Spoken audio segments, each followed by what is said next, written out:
இன்றைக்கி பாகியலட்சுமி எபிசோடில் என்ன நடக்குதுன்னு பார்த்தீங்கன்னா, பழனி சார் வந்து அவருக்கு ஏற்ற மாதிரி நிறைய ட்ரெஸ் எல்லாம் பர்ச்சேஸ் பண்ணிவிட்டு ரொம்ப அழகாகவே டிப்டாப்பாக ட்ரெஸ் எல்லாம் போட்டுட்டு பாக்யாவை பார்க்க கிளம்புறாரு. பழனி சாரோட அவங்க அம்மா அக்கா 2 பேருமே அவரை பார்த்து ரொம்ப பிரமிச்சு போய் நிற்கிறாங்க. உன் ட்ரெஸ்லாம் ரொம்ப நல்லாயிருக்கு அப்படின்னு சொல்கிறாங்க. அதுக்கப்புறமா பாக்யாவை பார்க்க ரெஸ்டாரண்ட்டுக்கு வராரு.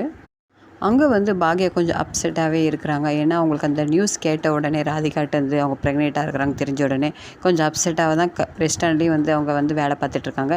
அந்த டைமில் பழனி சார் வந்து ரொம்ப அழகாக டிப்டாப்பாக ட்ரெஸ் போடுறத வந்து இவங்க வந்து கவனிக்கலை. அப்படி இருந்தும் பழனி சார் சும்மா சும்மா அவங்க முன்னாடி வந்து நின்று எதனா பேசிக்கிட்டே இருக்கிறாரு. ஆனால் அவங்க கவனித்த மாதிரி தெரியல.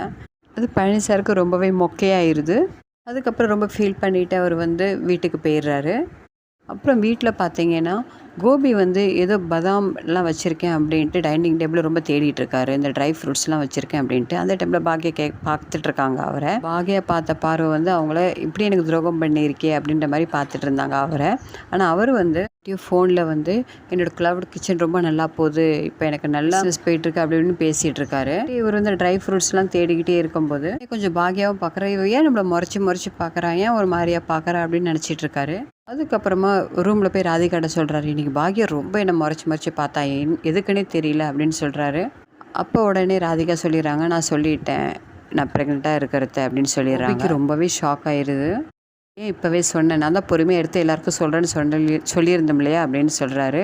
அதுக்கு ராதிகா சொல்கிறாங்க, இல்லை அவங்களே என்கிட்ட கேட்டாங்க நீங்கள் ப்ரெக்னெண்ட்டாக இருக்கிறீங்களா, அதுக்கு நான் ஆமான்னு சொல்லிட்டேன் அப்படின்றாங்க. அப்புறமா பாக்யாவோட ரூமில் வந்து இனியா ஃபோனில் பேசிக்கிட்டே இருக்காங்க அந்த பழனி சாரோட அக்கா பையன்கிட்ட. பாக்யா கேட்குறாங்க, யார்கிட்ட பேசுகிற அப்படின்னு. நான் அந்த விமல்கிட்ட தான் பேசுகிறேன். யாருமா அந்த விமல்னா? அப்புறம் தான் சொல்கிறாங்க அந்த பழனி சாரோட அந்த அக்கா பையன் அப்படின்ட்டு. ஒரு வாட்டி தானே மீட் பண்ண, அதுக்குள்ளே இன்னும் ஏன் இவ்வளோ பேசுகிற அப்படின்னு வந்து அவங்க இது மாதிரி பேச வேண்டாம் அப்படின்ட்டு அவாய்ட் பண்ணிடுறாங்க. அதுக்கப்புறம் அந்த பையனை ஃபோனை வச்சிடறான். அதுக்கப்புறமா கோபி வந்து சொல்கிறாரு ராதிகாட்ட, இன்றைக்கி எனக்கு ஆல் தி பெஸ்ட் சொல்லு, நான் எப்படி அம்மாட்ட போய் இன்றைக்கி இருக்கிற உண்மையை நான் சொல்லிடுறேன் நீ ப்ரெக்னெண்ட்டாக இருக்கிறத அப்படின்னு சொல்கிறாரு. சரி போய் சொல்லுங்கள் அப்படின்ட்டு ராதிகா சொல்கிறா. ஆனால் அங்கே போன உடனே டைனிங் டேபிளில் அவங்க அம்மா உட்காந்துருக்காங்க. கொஞ்சம் வாமா அவங்ககிட்ட பேசணுன்னதுக்கு, இல்லைடா எனக்கு ரொம்ப கால் வலிக்குது அப்படின்னு சொல்லிடுறாங்க. அந்த டைமில் வந்து அவங்க பாக்யாவும் குழம்பெல்லாம் தாளிச்சிட்ருக்காங்க. சத்தம், மிக்ஸி அரைக்கிற சத்தம், அதெல்லாம் கோபிக்கு ரொம்ப டிஸ்டர்பன்ஸ் ஆகுது. சொல்லணும்னு நினைக்கும்போது, பேசலாம்னு நினைக்கும்போது அவங்க அம்மாவும் வரல. ராதிகா பார்க்குறாங்க, இப்போயாவது சொல்லிட்டீங்களான்னு. இல்லை அப்படின்ட்டு மொக்கை வாங்கிட்டு வந்துடுறாரு. அப்புறமா ஜெனி ரூமை தான் காமிக்கிறாங்க. செடியை வந்து ஃபோனில் பேசிகிட்டு இருக்காரு. ஆஃபீஸ் ட்ரிப்பு எப்போ போகலாம் அப்படின்ட்டு ஃபோனில். அப்போ வந்து ஜெனி கேட்குறாங்க, நீனா ட்ரிப்பு போறியா, என்கிட்ட சொல்லவே இல்லை. இல்லை ஜெனி நான் மறந்துட்டேன் அப்படின்றாரு. என்கிட்ட சொல்லவே தோண மாட்டேங்குது அப்படின்னு கொஞ்சம் ஜெனி கோவப்படுறாங்க.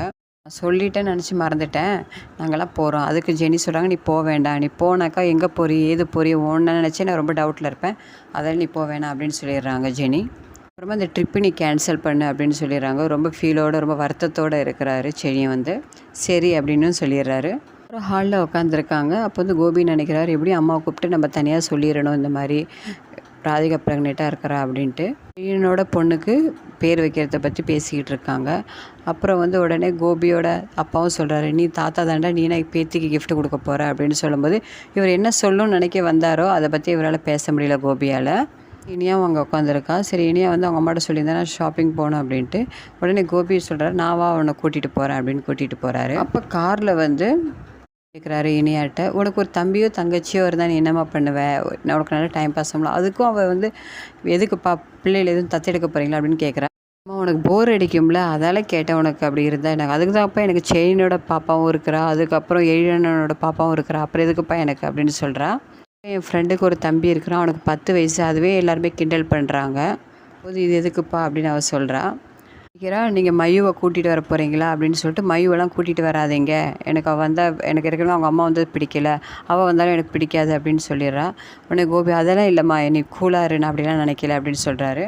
அப்புறமா கோபி கேட்குறாரு இனியாட்ட, நீ ஃப்ரெண்டுன்னு சொல்லி அது பாயா கேர்ளாமான்னு. அவள் வந்து பாய் தான் சொல்கிறா. இப்போ பாய்ட்டெல்லாம் கொஞ்சம் பார்த்து நடந்துக்கோமா, ஆம்பளை பசங்களாம் சில சரியாக இருக்க மாட்டாங்க, நீ கொஞ்சம் சேஃபாக இருந்துக்கோ அப்படின்னு சொல்கிறாங்க கோபி வந்து. இனியா சொல்கிறா, அப்படிலாம் கிடையாது, எல்லோரும் உங்களை மாதிரி இருக்க மாட்டாங்கப்பா அப்படின்னு சொன்னோன்னே கோபிக்கு ரொம்பவே மனசு கஷ்டமாக, என்னம்மா பண்ண அப்படின்னு. ஆமாம், அம்மா இருக்கும்போதே நீங்கள் வந்து அவங்கள கல்யாணம் முடிச்சுட்டு கொண்டு வந்து வீட்டில் வச்சுருக்கீங்க, அவங்க கூட நீங்கள் குடும்பம் பண்ணும்போது அம்மாவுக்கு எவ்வளோ ஃபீல் ஆகும். நீங்கள் என்ன தான் இருந்தாலுமே அம்மாவுக்கு கெட்டவங்களாக இருந்துட்டு எங்களுக்கு எப்படிப்பா நீங்கள் நல்ல அப்பாவாக இருக்க முடியும் அப்படின்ற ஒரு வார்த்தை சொல்லிடுறா. அது கொஞ்சம் கோபிக்கு ரொம்பவே ஹர்ட் ஆயிடுது. அதுக்கப்புறம் பார்த்தீங்கன்னா பாக்யா வந்து ஜெனிக்கு ஜூஸ் போட்டுட்ருக்காங்க. உடனே ராதிகாவும் அங்கே ஜூஸ் போட வராங்க. அந்த டைமில் கரண்ட்டு போயிடுது. அப்போ உடனே ஜெனிக்கு போட்ட ஜூஸை எடுத்து ராதிகா கொடுக்குறாங்க, நீங்கள் குடிங்க அப்படின்ட்டு. ஓகே வியூவர்ஸ், இன்றைக்கி எபிசோடில் இவ்வளோ தான் காமிக்கிறாங்க. வீடியோ பிடிச்சா என்னோட சேனல் மறக்காமல் சப்ஸ்கிரைப் பண்ணுங்கள், லைக் பண்ணுங்கள், ஷேர் பண்ணுங்கள், கமெண்ட் பண்ணுங்கள்.